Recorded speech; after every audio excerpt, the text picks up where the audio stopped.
So all those strategies have to be employed. And the one thing I would encourage is, and I've said this whenever I visited Europe, you can't have a situation where Italy, Greece, Germany are bearing the entire burden. If in fact you have a European Union, then you're unified not just for the benefits but also for the costs.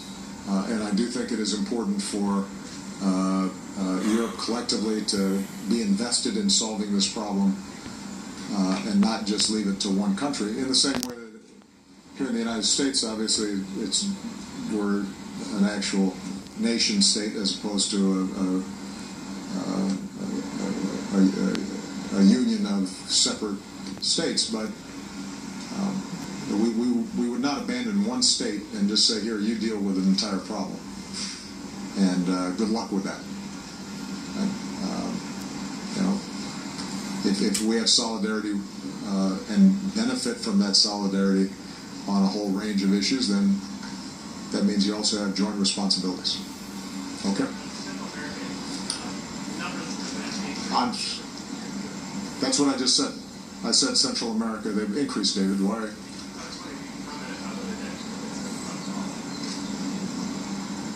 No, actually, David, they spiked heavily in 2014, went down significantly in 2015, have gone back up this year in part because there's still desperation in Central America, but are still not at the levels they were in 2014. But I appreciate you shouting out a question, since I'm sure there are a lot of other colleagues of yours who would want to do the same. Thank you very much, everybody. Appreciate it.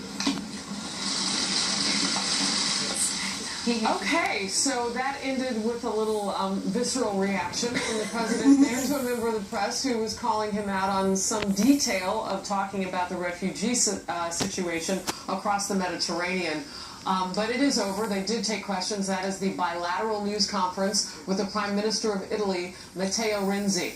And it has been going on for the better part of an hour. We've been covering it here live on Fox News Channel for you to see that. In part, they talked about Mosul and the offensive there to take back that city from the ISIS savages. They talked about the economy. But the president started with some pretty strong words against Donald Trump, even though he said he was going to be more subdued for this bilateral news conference than he normally is on the campaign trail. He wasn't subdued.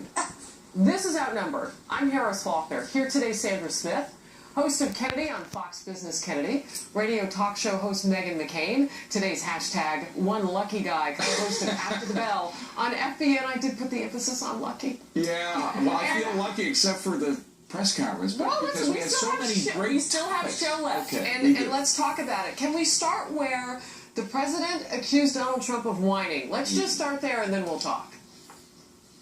That is both irresponsible and, by the way, doesn't really show the kind of leadership and toughness that you'd want out of a president. You start whining before the game's even over. If whenever things are going badly for you and you lose, you start blaming somebody else, then you don't have what